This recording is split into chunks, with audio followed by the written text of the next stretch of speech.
thank you very much for the invitation down here. Yes, it's taken 4 years to get here, but we're here. What can I say? Thank you very much for the invitation, and just delighted to be here. So tonight we're going to take a voyage. We're going to be going from Cape Flattery all the way along the Vancouver Strait into Admiralty Inlet, Puget Sound, north up through British Columbia, and up into Alaska. And the story is about Captain George Vancouver. This is just a quick overview. Why now? Who was Vancouver? My research involvement, the voyage, and the great legacy that he left each and every one of us, especially those of us that live in Western Canada. And I'll explain that later on. Now this is probably the only portrait that exists of Vancouver, and even this is not. There are people that think that say they can't guarantee that this was Vancouver, but there are the actual portrait resides in the portrait gallery in London, but it's not out on public display because they cannot be sure that it is Vancouver, and they don't even know who the artist was. But if you look very carefully at it, you'll see it's a naval officer wearing a naval uniform. He's got the Admiralty buttons on his tunic, and a couple of other things. You'll notice that he's got a double chin. Now, that in itself is a little bit telling about Vancouver, because he was suffering from a thyroid problem, which was an iodine deficiency.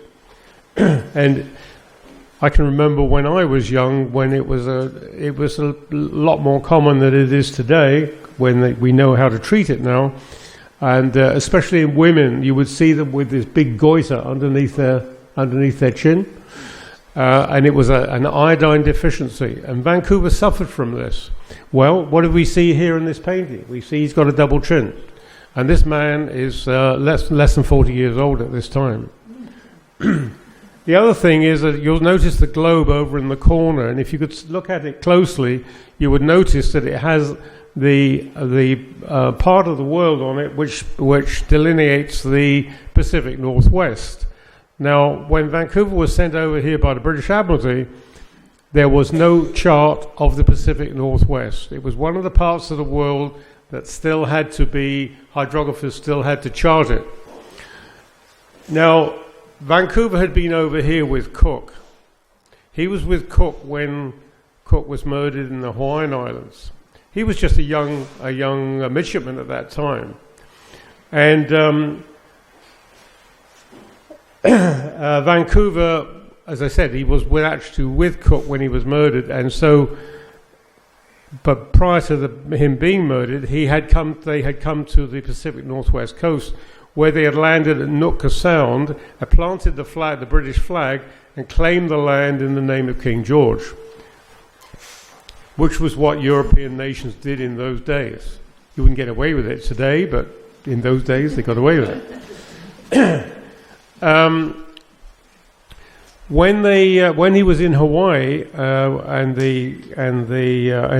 Cook had been murdered, the following day, some of the chiefs came out to the ship and they asked to speak to the young Mr. Vancouver, who was about 17 years old,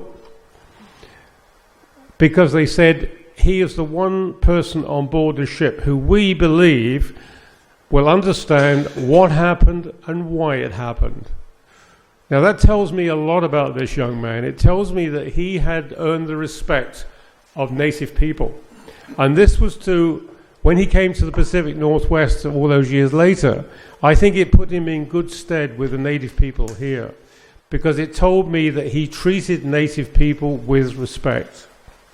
And that is one of the reasons why on this coast he had so little trouble with. There was only, I think, 2 occasions when they were close to being attacked by natives, but in the main, they traded peacefully with the native people. Now, he was born in King's Lynn on June the 22nd, 1757. He went to sea at the tender age of 15, I went to sea at the tender age of 16, so I do know what it felt like. His first commission was with Cook, as I've explained. His father actually was the head customs man in King's Lynn in Norfolk, and it was because of this high position of status that he was able to get Vancouver onto Cook's ship. He did have a great naval career. He learned his cartography from Cook. I mean, who better to learn it from? You know, the greatest hydrographer of his time. And he did achieve a lot. He did a wonderful, as we'll see in a minute, he made a wonderful chart of the Pacific Northwest, but he died in obscurity in 1798.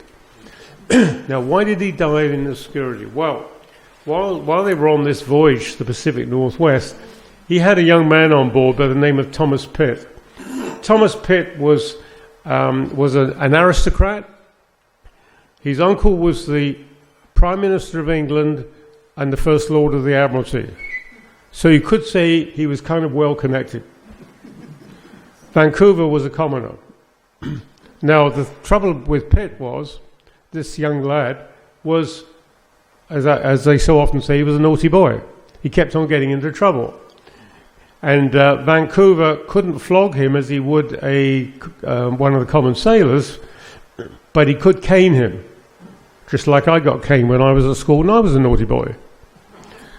And anyway, Thomas Pitt, being an aristocrat, didn't like this very much because he thought that that's not what a commoner could do to an aristocrat. It got so bad, the situation, that Vancouver made the biggest mistake of his life. He put Pitt on another ship and then packed him off home back to England. When Pitt got back to England, he went to all his aristocratic friends, told really a lot of untruths about Vancouver, so that when Vancouver got back to England, the very people he needed to talk to, which he even included the king, he was denied access to them. They didn't want to talk to him because they believed that he was a terrible man and had done all sorts of bad things. And so it got so bad, of course, that's why he basically died in obscurity. He was only paid for his voyage a matter of months before he actually died. And it was his brother John who actually finally finished and published his journals. Now, this is a drawing of Discovery. I've had the actual drawing in my hand. It resides in the Greenwich Maritime Museum in London. And it does show you the lines of the Discovery, which was a Whitby collier, born on the lines of a Whitby collier, which were designed to carry coal around the UK, specifically up and down the east coast of England, where when the tide went out, your ship was lying on the mud. And so they were fairly flat-bottomed and could basically stand upright. And if you did that on a nice firm beach or hard, you could bring the horse and cart out alongside the ship, unload the coal, and then at next high water, the ship would kedge itself off with an anchor and sail off to the next port.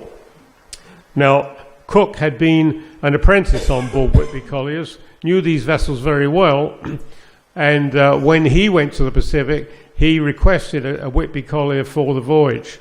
That was, of course, when he went to observe the transit of Venus in the Pacific.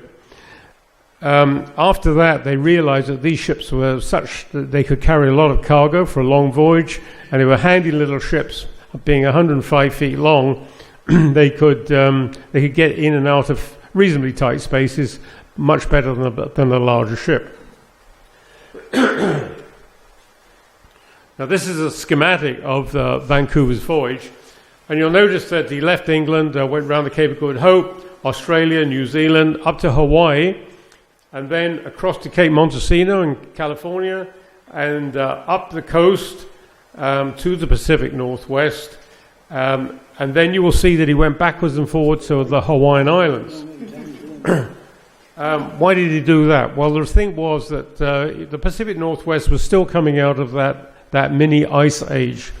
And he realized very quickly that they were not going to be able to conduct the survey which the British Admiralty had sent him over to do in the middle of winter. It just wasn't going to happen. And so what he did was he took his ship back to Hawaii for R&R for the crew and to repair the ships, resupply them and get them ready for the next summer's time in the Pacific Northwest. So you could say that he became the first tourist to Hawaii.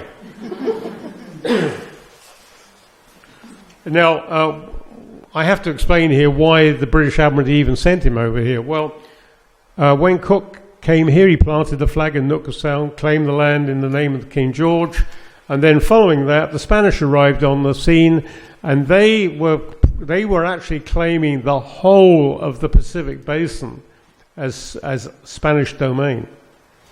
And Britain, along with a few other countries, wasn't going to stand for that for 5 minutes. And so they were going to go to war over Nootka Sound, and they put £22,000 to fight a war against Spain to try and recover Nootka Sound. £22,000 in those days was millions of dollars in today's money. So Vancouver, because there wasn't a chart of the coast, how can you claim a land if you haven't got a piece of paper with a delineation of the coast, and when you can say, we claim it from here to here? And so that's what Vancouver was sent over here to do. He was sent here to create a chart of the Pacific Northwest and to help reclaim the land for the British Crown. Oh, and by the way, while you're up there, if you happen to trip over the Northwest Passage, that would be a plus. And so that was also one of the things they asked him to do. He didn't find it. Now, this is Vancouver's great chart of the Pacific Northwest, from Cape Montesino in the south, all the way up to Cape Cook, Cook Inlet in the top of the Aleutian Islands. Now, you look at that chart and you realize that chart was created in 3 summers. 3 summers, not 3 years, 3 summers. And that they went over every inch of that waterway in 3 summers. Most of it in what were basically rowing boats. All right? All they had was a chronometer, a lead line, and a sextant.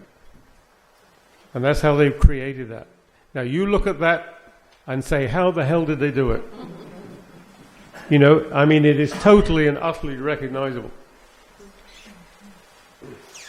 Now, what you're going to see now is that we're going to illustrate the talk now with paintings that I've created. These are only a few of the paintings. I've probably done about 50 of Vancouver's Voyage over the years. And we start here off of Tatoosh Island, coming into the Juan de Fuca Strait.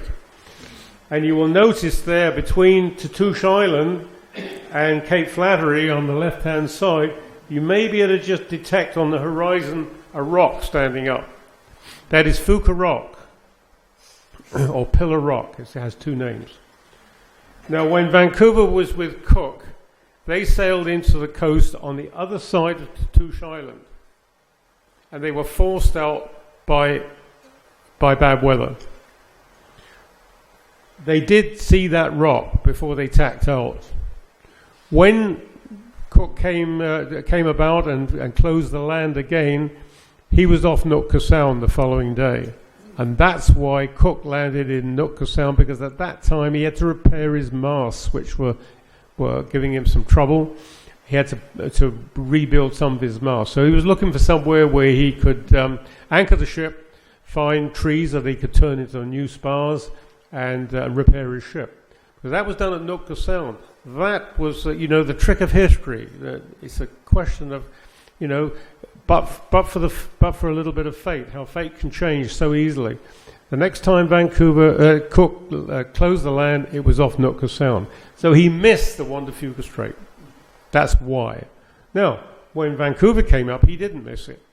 He'd already spoken to an American trader down off Destruction Rock, and this trader had told him that he thought he had heard a rumor about a possible waterway to the north. So Vancouver looked very carefully for it and came around to Touche Island, came around, saw Fuka Rock and said, I know where I am, I've been here before. And sailed into the Juan de Fuca Strait. Now he anchored off in Near Bay for the night, and the following day the weather changed from a full gale down to and they had what Vancouver described as a very pleasant sail up the Juan de Fuca Strait. And here we see Chatham leaving Discovery. Now HMS Chatham was the consort to Discovery. And she was 65 feet long, brig rigged. Not a particularly good sailor, although it was amazing how often she outsailed Discovery. And so there were about 105 men on Discovery and about 65 men on Chatham. So it was a man for every foot of the ship.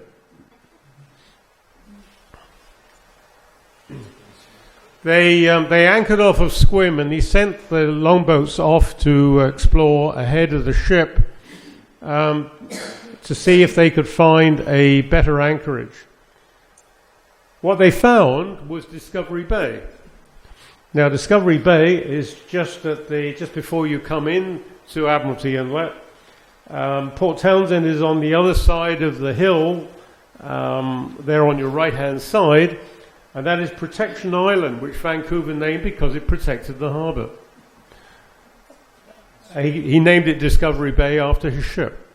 If you go there today, and we were there only a few weeks ago, and we anchored for lunch right there where that boat is, that spit of land has not changed since Vancouver was there. He landed the tents. We know this because the young midshipman Sykes, he didn't have a camera with him, didn't have an iPhone with him. He had to do a watercolor. All right? So that's how we know a lot of the things that we do know from these paintings, most of which reside in the office in Taunton in Devon. So they landed these tents. They landed the forge, a portable forge where they could repair metalwork. They also bought the gunpowder ashore to air it out because wet gunpowder doesn't work very well. They also bought ashore that little pointed tent that you see there. Now that little pointed tent right there, that is the portable observatory. And Cook had taken that to Tahiti to observe the transit of Venus. That tent today resides in the Cook Room in the Greenwich Maritime Museum in London. And what it housed was all the astronomical equipment required to set up a datum. Now, when you are charting a coast, what you have to do, you've got a blank sheet of paper and you have to put a dot on one spot and that is your datum.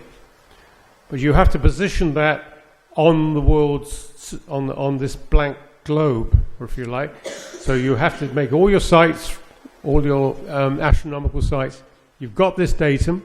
You know where that datum is in relation to Greenwich and the equator. So now you've got this position on the globe. And now you measure by horizontal angles using your sextant. You can measure horizontal angles, and because you're a brilliant mathematician and you know trigonometry absolutely backwards, what you can do is you can measure the distance between you can measure the angle 2 on a compass. You can measure a compass from the datum point, let's say, to a headland, and then you can measure the distance between the headland and the next headland using horizontal angles. Now that's what they did all up and down this coast, from Cape Montesino all the way to Cape Cook. That's how they drew that chart, basically. All right, can you imagine all the millions of calculations that had to be done to be able to do this? So,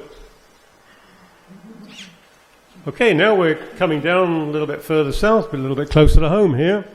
That's Mount Rainier in the background. And that is Restoration Point there, right opposite Seattle. And that is where Vancouver anchored the Discovery, in behind just in behind Restoration Point. And from there, they sent the boats out when they came down this part of the world. That's how they charted this area of the world.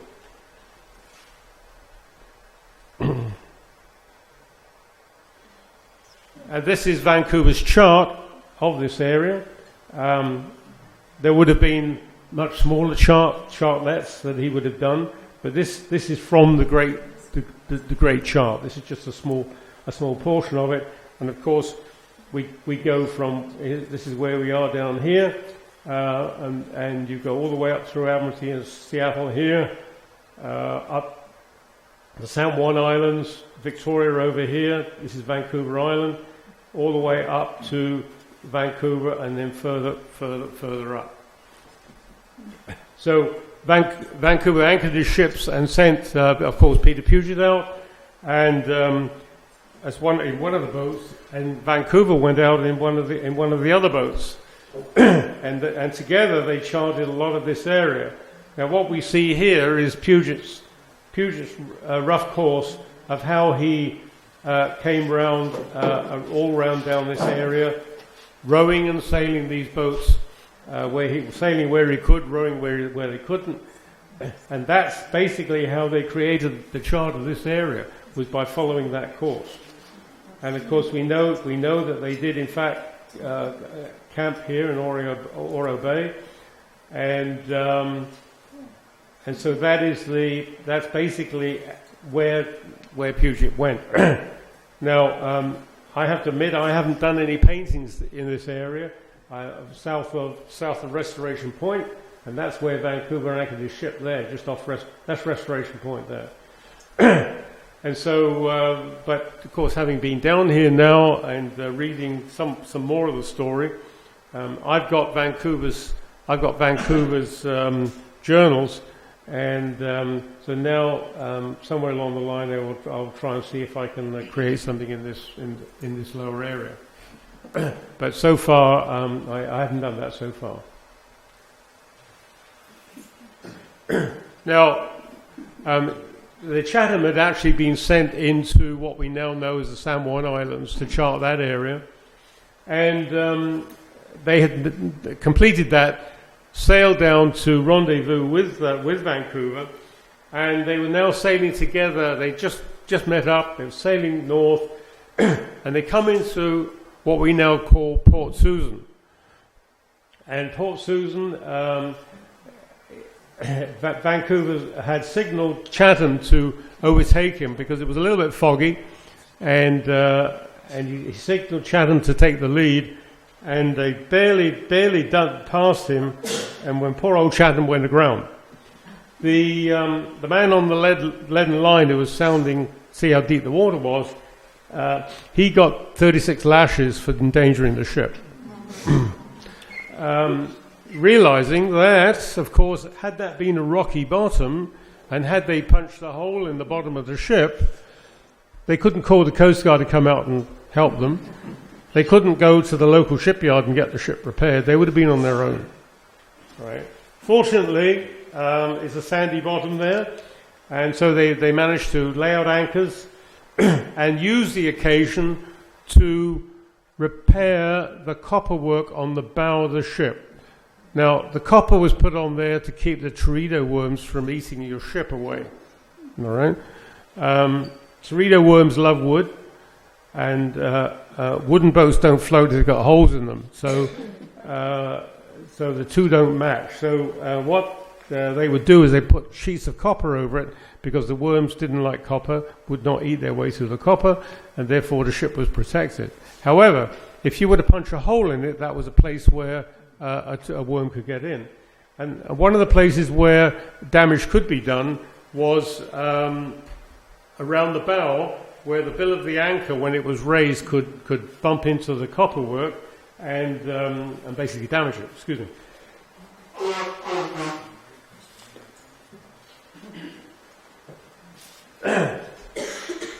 And so they would use an occasion like this to repair the copper and also inspect the whole bottom of the ship to make sure that everything else was tickety-boo. Now, what we see here, this is Mount Baker. Of course, Baker was another one of the officers on the ship. And by the way, Mount Rainier is named after Admiral Rainier, who was one of the senior admirals in the British Admiralty. Mount Baker was named after Lieutenant Baker, and these are the boats in the San Juan Islands before they had gone down and met up with the Discovery in Admiralty Inlet. So it's just another illustration of a good day's work. Moving further north, we come into Rosario Strait. Now in Rosario Strait, a little bit of a job getting up there, mainly because we're now getting to the end of May, beginning of June, the longest day, and the winds would tend to perhaps not be a little fickle or even be non-existent, and so they would be subject to the wind, more to the tide than to the wind. Anyway, they managed to crawl into this bay here, which Vancouver named Strawberry Bay. What a lovely name for a bay, eh? Strawberry Bay. Why would I call it Strawberry Bay? Well, what are those funny little plants growing on the foreshore? Well, they've got strawberries on them. Oh, we call it Strawberry Bay. Why not? Can't think of a better one. And so that's where the name Strawberry Bay. By the way, there are about 385 names in the Pacific Northwest that you and I use every day of our lives, attributed to Captain Vancouver. He didn't leave a footprint, but he left us 385 names. All right, so a lot of these names that you use every day of your life, Vancouver left it here. All right. So anyway, here they are leaving at 4 o'clock in the morning when the day would start to go off to do some wrecking and do some chart work, leaving Strawberry Bay. I've anchored a few times in there. Nice little anchorage, as long as the wet wind doesn't come up from the southeast. Oh, by the way, Chatham got swept to the other side of the island. The channel divides there, and Chatham got swept up on the east side. Discovery got swept up into Strawberry Bay. Chatham, she anchored for the night, and when they tried to raise their anchor, they lost an anchor, which was actually quite a devastating thing, because you have to realise that these boats don't have engines. And so if the only way you can save your ship sometimes, if you're being swept onto a lee shore or onto rocks, is to drop your anchor. Well, if you start losing anchors, you could be in trouble. So the loss of an anchor was quite a serious thing. To this day, people are still out there. Every time they find an old anchor out there, they think it's Chatham's. And there's a big argument going on an anchor that was found there a number of years ago. They keep sending it to different universities and what have you in the States to try and say that yes, it is. But I've seen photographs of the anchor, and as far as I'm concerned, no way. It's not a British Admiralty anchor of that period. It's a later one. Yes, it's off a sailing ship, but it's more likely off a square-rigged a trading vessel, definitely not a Royal Navy ship. Now, they anchored next up in Mud Bay, worked their way up, and that is Mount Baker again in the background. Mud Bay is almost onto it's just right on the border pretty well between Canada and the States. And Vancouver's two ships are at anchor right over in the right-hand corner there. Right over in the far right-hand corner. And these two ships here are two Spanish ships. Now let's remember the Brits have been sent over here to create the charts and to negotiate with the Spaniards to try and return the land back to the British Crown. The Spaniards had the previous year already gone a little way up almost as far as Vancouver on the inside, but they had not gone further than that.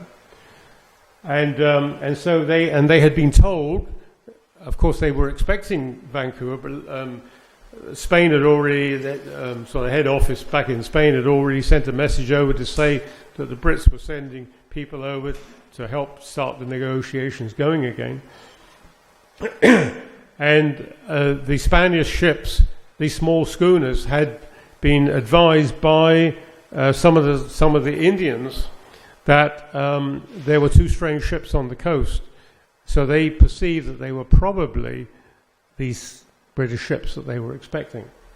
Anyway, they didn't stop. They didn't stop at that time. They continued on up as far as Vancouver, and we'll see that we'll catch up with them in a little while.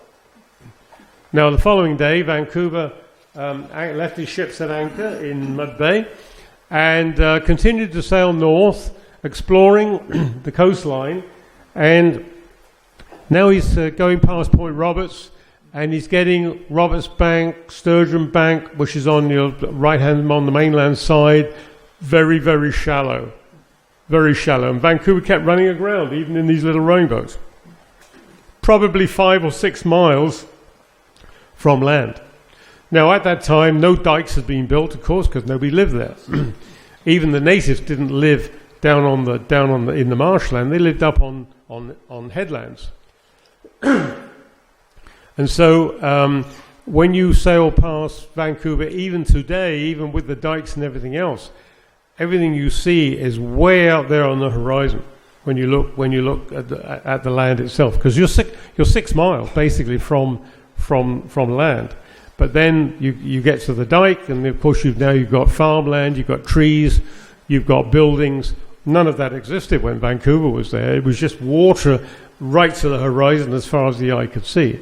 In fact, the sea went a long way inland, because we're coming out of the Ice Age. In fact, 10,000 years ago, the sea went all the way to Langley, which is way inland from today. It's 25 miles inland from where the sea is today. So here's Vancouver anyway, sailing north, and they ended up on Valdez Island in the Gulf Islands.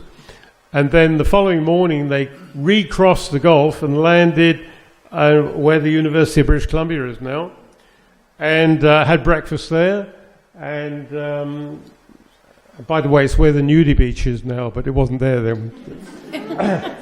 Otherwise, I think the trip would have ended right there. Anyway, Vancouver entered what we now call Vancouver Harbour. And he called it Burrard's Inlet. And of course it is still Burrard Inlet. This rock is Siwash Rock, which you can walk right past, there's a walkway along there now on the edge of Stanley Park. And those mountains there, that's where the big ski resort is, up on the top there, West Vancouver, where all the expensive homes are. None of that existed, of course, when Vancouver was there. But I think he did say it would be a great place to put a shopping centre. The rock there, by the way, if you look at it very carefully, it does look like somebody with his arms folded, perhaps with a cloak on, doesn't it? You see that? Well, in Indian legend, it is Sklash, who was a chief who was turned to stone for his kindness, and he had also had a vision that one day Burrard Inlet would be the home of a great white man's village. Isn't that spooky? Today we call it Vancouver. Now he went up as far as Port Moody, came out, and that is by the way where the university is now, University of British Columbia. Stanley Park is there, and this is all the mountains all the way on the North Shore. Howe Sound is up in there, and Vancouver came out of Howe Sound and continued on up the Seashore coast. When after about 3 weeks, they were running out of food, so I thought it's about time we went and found ourselves a McDonald's or something. Anyway, he started to sail back towards to find his ships, and saw 2 sailing ships at anchor right there, right off the end of the peninsula there. When he closed them, thinking they were probably his ships, because they'd been away for so long, maybe they decided to bring the ships further north. he discovered they were flying the Spanish flag. Well, that was a bit of a surprise for him because he didn't realize there were any Spanish ships on the inside yet. Anyway, he went on board, and the Spaniards greeted the British very warmly and gave them breakfast. And it was decided, perhaps with some suspicion on both sides, that they would continue the survey together. But Vancouver, who was a stickler for following his Admiralty instructions, insisted that he would follow the continental shoreline because that's what his instructions said. Don't bother about islands. It's the continental shoreline we want you to chart. And so Vancouver headed up on the continental side, and the Spanish continued up on the Vancouver Island side. And by the way, Vancouver actually named the island, the big island, Vancouver and Quadras Island. That was its first name. It has since been, the Spanish have since been dropped off of it, but originally that's what the name of the island was, Vancouver and Quadras Island, in recognition of the joint survey. So this is the big rendezvous, and now we're going to sail north, and they anchored at Savory Island, and then they continued on into what he named Desolation Sound. He said it was the most desolate place on earth as far as he was concerned. They couldn't catch any fish there, they didn't see any birds there, and it was a pretty desolate place. I wonder what he would think today, with all us keen boaters all going up there in our hundreds and spending our time in Desolation Sound. Anyway, and one of the deepest soundings on the coast, that's Humphrey Channel up there, and the depth of the water up there off that point is very close to 2,000 feet. So, and it just goes straight down. Just goes straight down. It's one of the deepest soundings on the coast. Now, this painting here shows you Vancouver's two ships in Desolation Sound, but it don't show you the other way of moving the ship. You'll notice there that they're being towed by the boats by men under oars because there is no wind, it's flat calm, there is a current, and they want to get to a place where they can anchor. So the only way you can move these boats is because they didn't have engines, they have to tow them using oar power. Not too hard, actually. Once you get the ship moving, you'd be surprised how easy that is. With two boats moving with probably 16 oars there, 32 oars in total. Yes, you could. That's quite a bit of horsepower that you can. You better move that boat fairly easily. Now, moving further north still. Now, the Spaniards they split up at this point. Vancouver had sent the boats out, and they had found what he named Discovery Passage, which is where Campbell River is. I hope you're all very good at your geography. You're all good at geography. You know where I'm talking about. Vancouver had decided he was going to take his ships up through what he named Discovery Passage. The Spanish went up through the Yucatars. And the Yucatars are rapids, and when the Spaniards went through, their boats went through like that, through the rapids. And in fact, they had pieces of tree in their rigging. Excuse me.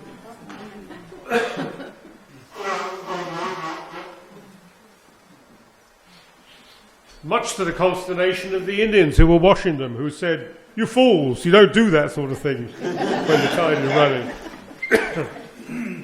Anyway, Vancouver anchored here off of Campbell River, and this is the Quadra Island. They're on the other side, and there was a village up on the top here for protection, up on the cliff top. Today, the descendants of that village live down here on the beach. Their houses are all down on the beach, and also the Quadra Light is down there as well, the lighthouse. But Vancouver anchored there. Now, one rather interesting piece of information came to light at this point, and that was the fact that about 2 miles that way, Vancouver discovered that the flood tide The rising tide was no longer coming from the south, it was coming from the north. Now, being the sort of clever chap that he was, he immediately concluded that the land on his left-hand side was an island, because the tide was coming around and that was where it met. Clever. Aren't these Brits clever people? I come by it honestly. Anyway, as we continue on up Johnson Strait, very difficult place for a square rig ship to sail up, because you get flat calm in the morning and you get a 35 knot wind blowing in the afternoon in the summertime. These ships could only sail to about 60 degrees off the wind, and they also made a lot of leeway. That means they go sideways as well. And the result of that was that sometimes, because the anchor is so rocky up there, the anchor could not always be made secure. Sometimes they actually found themselves a little bit further back from where we started this morning. They really had a fight getting up Johnson Strait. Wasn't fun. Anyway, this little painting shows the two ships up there in the afternoon against that northwesterly gale, and in the summertime the mountains on the island show up really black in the afternoon. They're silhouetted against the sun, and I've tried to show that in this painting. Now, Simoon Sound, which is up off Wells Passage, Tribune Sound, there is a bay there called O'Brien Bay, and if you look carefully you can just see the stern of one of the ships there, and you can see the mast of the other one just over the top there. They're at anchor in Simoon Sound. Vancouver is shown rowing in here in the yawl into O'Brien Bay, and they went over into the corner over here and found a small isthmus which they were able to walk over in a few minutes. And I have walked that little trail, and you know when you walk over it that you're walking in Vancouver's footsteps. You have to be, because it's the only way you could get across it. And when you get to the other side, you're looking into Wells Passage. It is actually, we were at anchor in here one year, and my stepson, who was a big strapping fellow who wouldn't take no for an answer from anybody, and he'd been sleeping on the upper deck because the weather was so nice, and I got up in the morning and he was down in his bunk.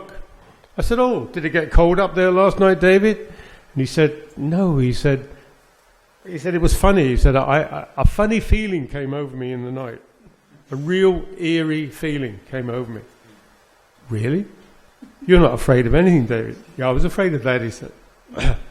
So later that day we were talking to a local round the corner, and David was telling me about this. He said, "Oh yes." He said, "That's a haunted bay." Because he said somebody was murdered there a number of years ago. So, I don't know, just another story of the coast.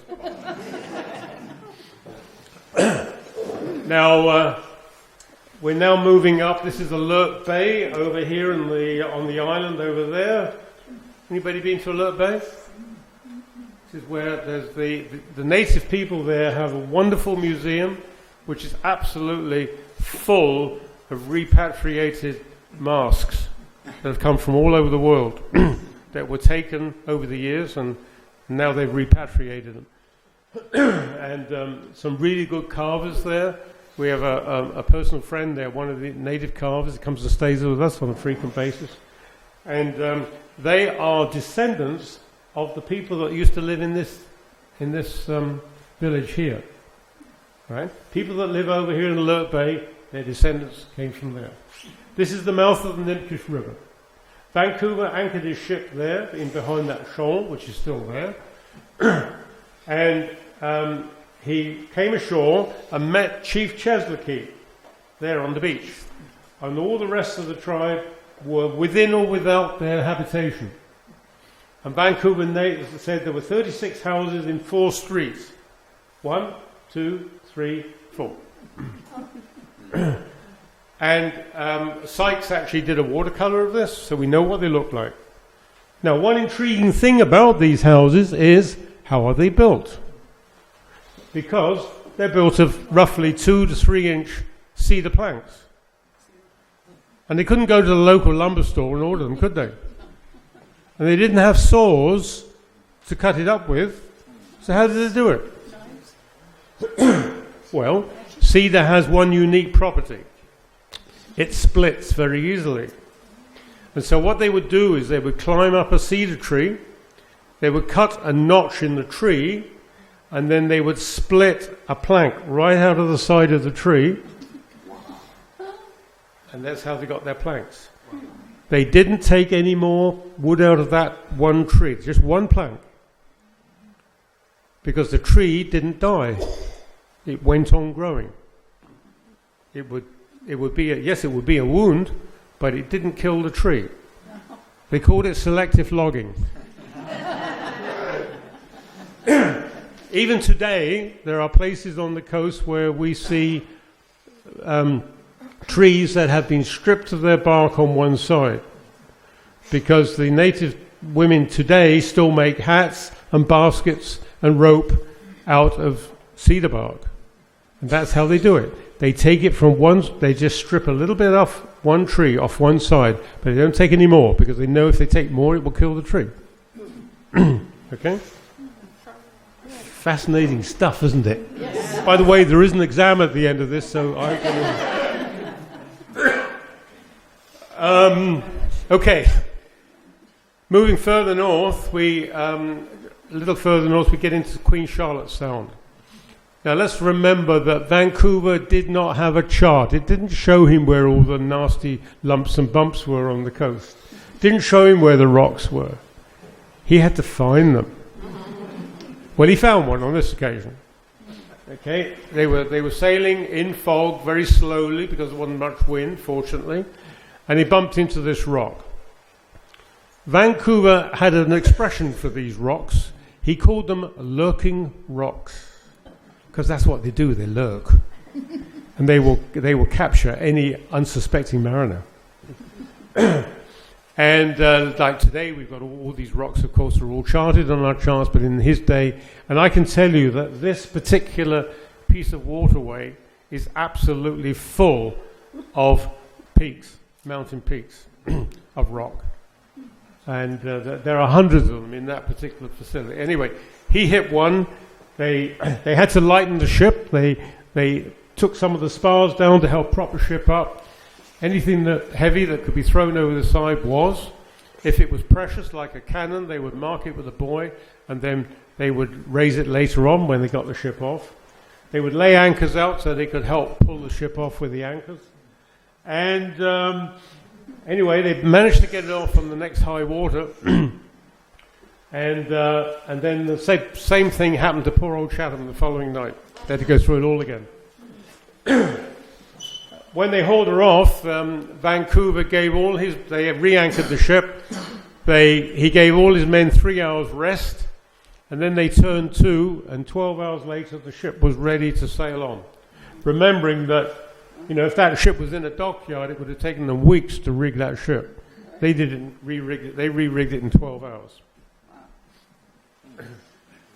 Now, at the end of the first year, Vancouver sailed around the top end of Vancouver Island and went and sailed down to Nootka, which of course he knew where it was as far as the latitude and longitude was, because he'd been there with Cook and he had that on his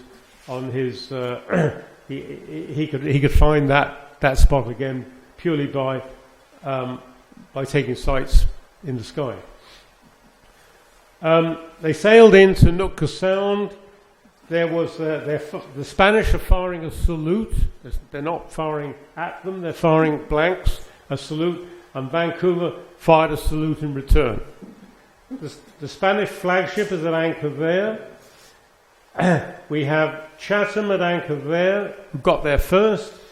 We have the Dauntless, which is the supply ship sent from Hawaii, the Royal Navy supply ship, sent with supplies for Vancouver and more correspondence and orders from London. And then the Three Brothers of London, which was a trading ship that had come in to purchase and trade for otter pelts, which would be taken to China for a huge profit. On shore, they had a hospital, they had a boatyard, and they even had in there, behind there was even a garden, which was built by the friars, the Spanish friars, was probably the first cultivated garden on the Pacific Northwest. So anyway, that is in Friendly Cove in Nootka Sound. They had very good amicable conversations about negotiations about returning, but they were not able to finalize it. They had to go back to London. London went back to Madrid, and finally the Nootka Convention was ratified between London and Madrid, and the west coast of what is now Canada was returned to Britain, which enabled Canada eventually to go from sea to sea. Had this not happened, can you imagine what might have happened? We might have been American, we might have been Spanish, we might have been Russian, but we might not have been basically British, and then which enabled it to become Canadian. So that's why this, and for Mary and I, this of course is the great legacy he left us, because it enabled Canada to go from sea to sea. Okay?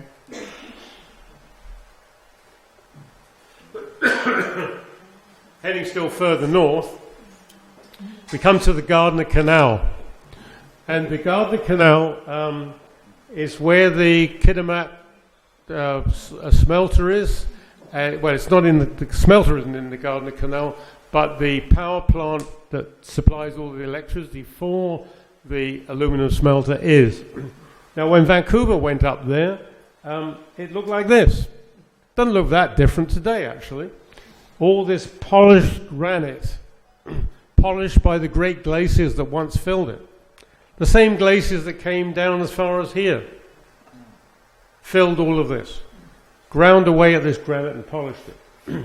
Now, the glaciers have started here to retreat, and we have all these little waterfalls, which still to this day fall from 2,500 feet, almost in a straight line, straight down to the water like that. I remember putting in my log when I went up there the first time, I said, it's like maiden's hair hanging down the cliff top. A little poetic, perhaps, but... and the water is quite aqua because it is glacial water coming down from all these glaciers. The trees don't grow very high there because there's no soil. They are growing out of cracks in the rock. They're just getting the nutrients out of the water and minerals out of the rocks. And you will notice here that the boats now have grown. They have grown a little canopy over the top there. They realized after the first year that this Pacific Northwest coast, it rained a lot.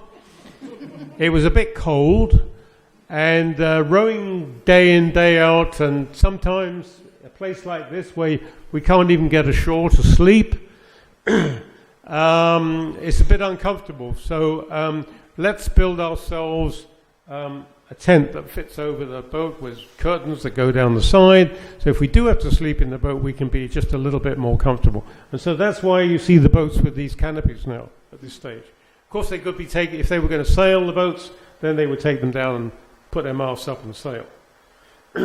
He named the Gardner Canal after Admiral Gardner, who was his main patron from the Admiralty. He was the man who said, Captain Vancouver is the man for this voyage. Now, just down from Kitimat, there's a place called Jessie Falls. Vancouver actually spent the night here, and you'll see there a young man, young Sykes, doing a watercolor painting, because that's what he did of the falls. And so I put him in the painting there just to record the moment. And they're lighting a fire up here where they can cook their supper. And again, the boats are tied up here below the fall. Very beautiful spot, actually. There's a lake up here called Jesse Lake.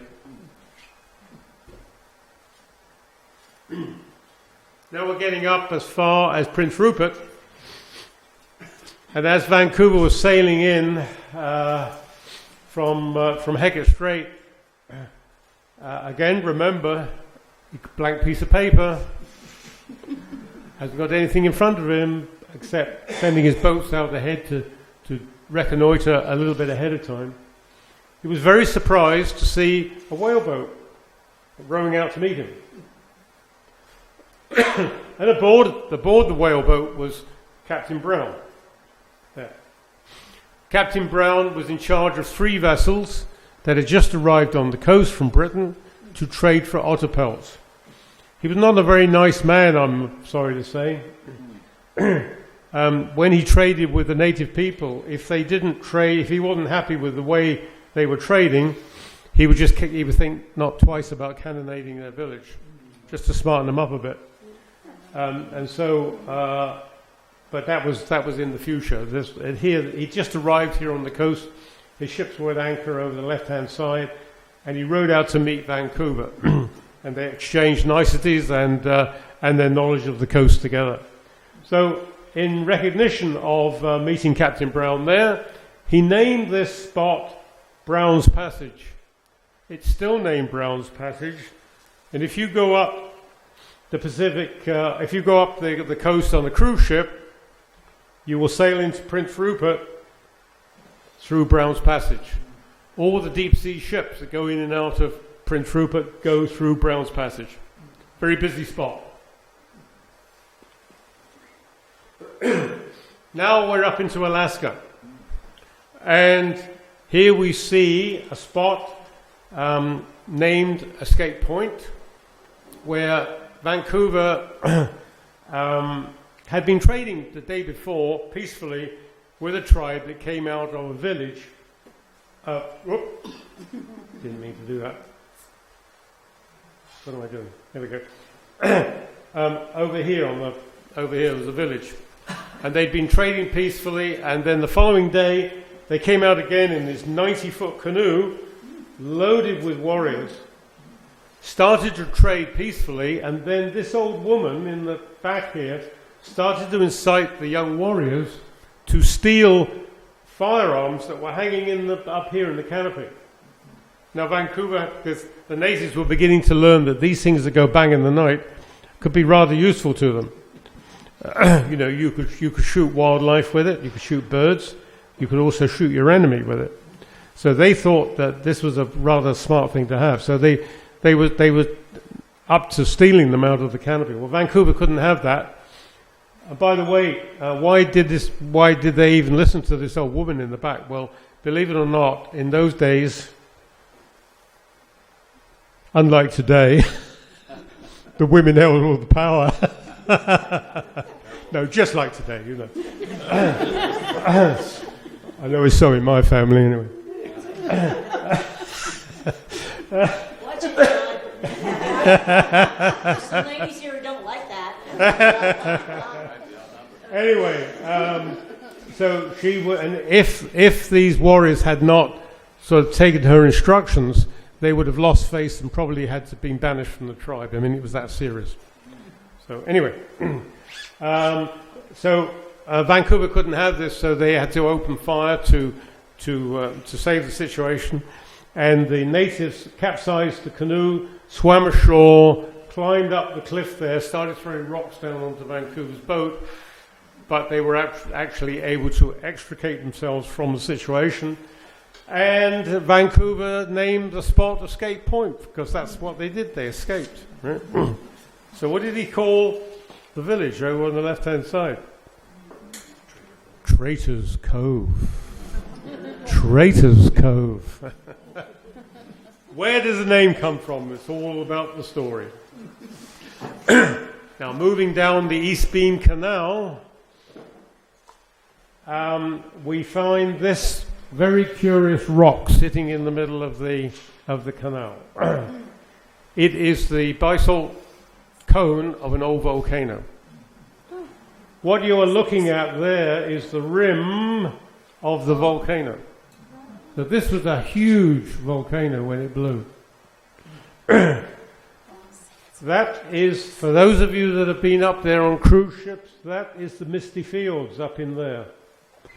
And you can fly in there in float planes from Ketchikan when you get off your cruise ship. So anyway, when Vancouver saw this pinnacle from a distance, it reminded him of home. It reminded him of the Eddystone Rock Lighthouse off the south coast of England. And so he named it the New Eddystone Rock. It is still called the Eddystone Rock. 385 years. Now, on the last year, the last time he went to Hawaii, he decided that he would go up to Cook Inlet, because he knew where that was, because he'd been there with Cook. But Cook had done no cartography on the coast itself south of Cook Inlet. Because remember, Cook was looking for the Northwest Passage as well. It's just that they went the wrong side of the Aleutian Islands.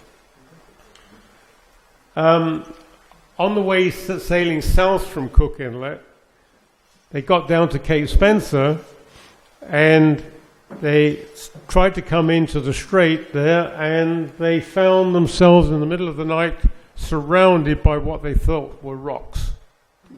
Because they were covered, it was dirty ice. It was basically covered in sand and shingle. And so in the night time, it looked exactly like rocks until they realized their mistake, and then life got a little bit better. But in the process, he named that strait Icy Strait. It's still called Icy Strait. And when you go into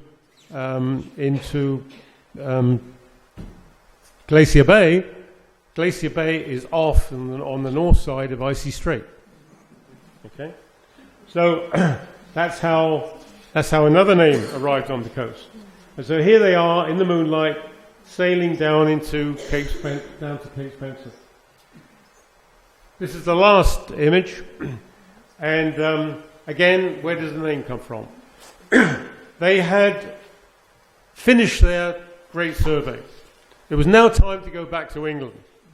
He was at anchor on the other side of this headland here in a beautiful little harbour that he called Port Conclusion, because that was where he concluded his survey. Port Conclusion. They were trapped in Port Conclusion for 2 weeks owing to a massive gale out in the Pacific. They couldn't get out. And this is Cape Ormond here. Finally, the weather abated and they managed to work their ships out. And when they got off Cape Ormond, the wind fell away completely, flat calm. Except there was still an old sea running from the storm, which had been raging for weeks. They suddenly realized that they were being swept onto Cape Ormond by the current. Well, wouldn't that have been a shame? After all this time, all the work they'd done, to be shipwrecked on that point. And so they had no choice but to lower the boats and tow the ships in those big seas for about 12 hours. When the wind did come back up and they were able to start moving away from the coast a little bit, they retrieved the boats, and this is how you hoist or lower your boats up here off the booms. One of the sailors had a mishap. He fell over the side, hit his head on the gunwale of the boat that was being hoisted, fell into the sea and was drowned. And Vancouver only lost 5 men on the whole voyage. Unheard of in those days. You took twice as many men as you needed because you knew half of them were going to die before you got back to England. Vancouver only lost 5 because he looked after his men so well, especially with diet. Because scurvy, of course, was the great scourge of the sea, but because of diet that he had learned from Cook, he managed to keep his men fit and well. So he was very upset when this sailor fell over the side and he lost him. And so he actually named that rock there after him. It's called Wooden Rock. because his name was Able Seaman Wooden. All right? So it's all about the story, isn't it? It's all about the story. I don't know who that guy is, but anyway. And this, as a matter of interest, is our vessel. She's 52 feet long. We've been down as far as Tacoma before with her. She was built in Pearl Harbor in 1944, and we still do search and rescue with her out of the Fraser River. We look after the fishing, do a lot with the commercial fishing fleets, and we've even helped a lot of American fishing vessels that transit the area on their way up to Alaska. So she was actually used by Admiral Nimitz during the Second World War, and was the Admiral's barge in Pearl Harbor, as well as on 2 aircraft carriers, the Saratoga and the Midway. And so, anyway, that is my presentation, and if anybody has any...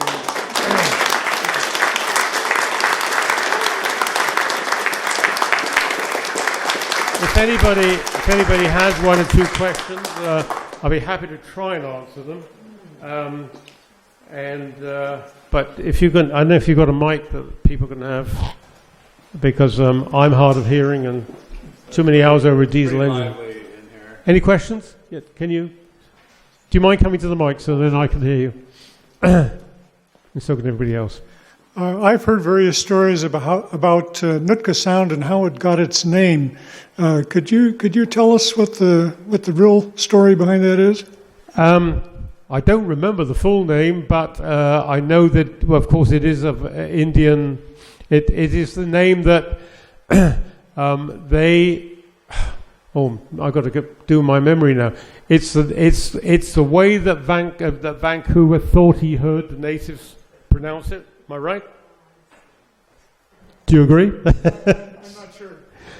I believe, I believe it's the way that Vancouver heard the natives say it, and I have been told what it meant, and do you know, for the life of me at the moment, I can't remember what it was.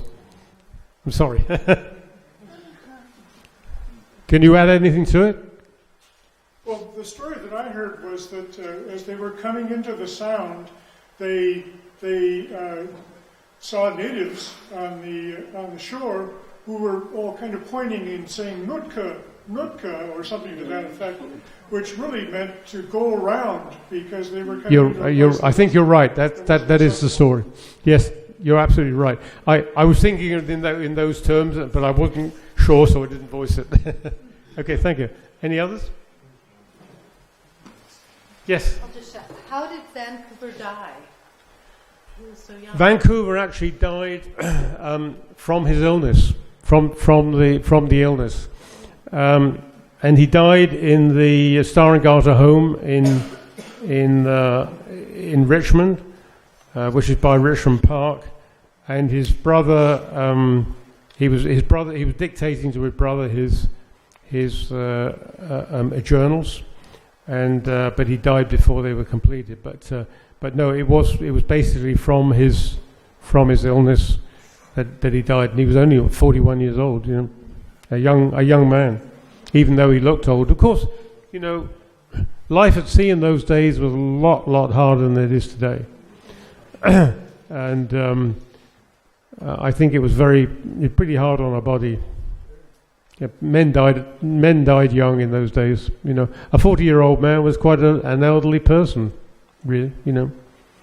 Okay. Over the years, So, when I was a young man, there was a big rock somewhere north of Camel River. Ripple Rock. Yeah. They blew it up. Yeah. Where was that? Well, it's right in the Seymour Narrows there, right in the middle of the Narrows. Of course, the rock is still there, except they blew about 60 feet off the top of it because there were so many ships were hitting it. Vancouver actually anchored in Menzies Bay, there's a little bay there on the inside, and he actually spent, I think, 2 or 3 days at anchor there, and he went up on the rocks overlooking Seymour Narrows. And he describes how the rocks actually vibrated with the force of the current going through there. it can go through there at 15, 16 knots. It's a pretty scary place even to this day. You have to time it pretty well. In fact, ships line up hours before the tide has turned. When we go up there, we start talking to cruise ships and freighters and fishing vessels and that. And we all say, well, I'm number 1, I'm number 2, I'm number 3, and you all line up. And then at the appropriate moment, you go for it. And I remember one year I was number 1. Scared the heebie-jeebies out of me. No, because I had 3 cruise ships behind me, and I had 2 coming the other way. 5 cruise ships. Yeah, and I was number 1. What was the year that he left England, and what was the year that he returned? In 1791, and 5 years later, he got back to England. So it was a 5-year voyage. So what did they have to give to the Spaniards to get them to relinquish their claim to the Pacific Northwest? What did they have to give them? What did the Spaniards get out of that deal? Good, that's a good question, actually. Basically nothing. No, the British are very good negotiators. No, they didn't have to give them anything. You see, Spain really had outstripped itself. Spain had claimed the whole of the Pacific Basin. The whole of the Pacific. They said, it's Spanish. We claim the whole of the Pacific. But, you can't claim something without John, being able to defend it. you're changing the paintings by some reason. All right, I'll put it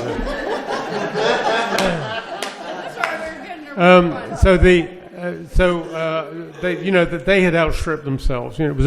It's like a bridge too far, and they realized there's no way they could defend it, and so they backed off. They actually went down to Near Bay. Near Bay was their farthest north then from then on. And then they gradually got ousted by the Americans, of course. But they had a big presence all the way down the coast, There was one more question, I think. I just wanted to know. Excuse me. Bless you. Thank you. I just wanted to know, did they have a pace when they were out at sea for so long where they would get a break? Or would they work for like 2 weeks and then get a day off? Or did they just constant work? You've got to be joking. Once you were on the ship, you didn't get off.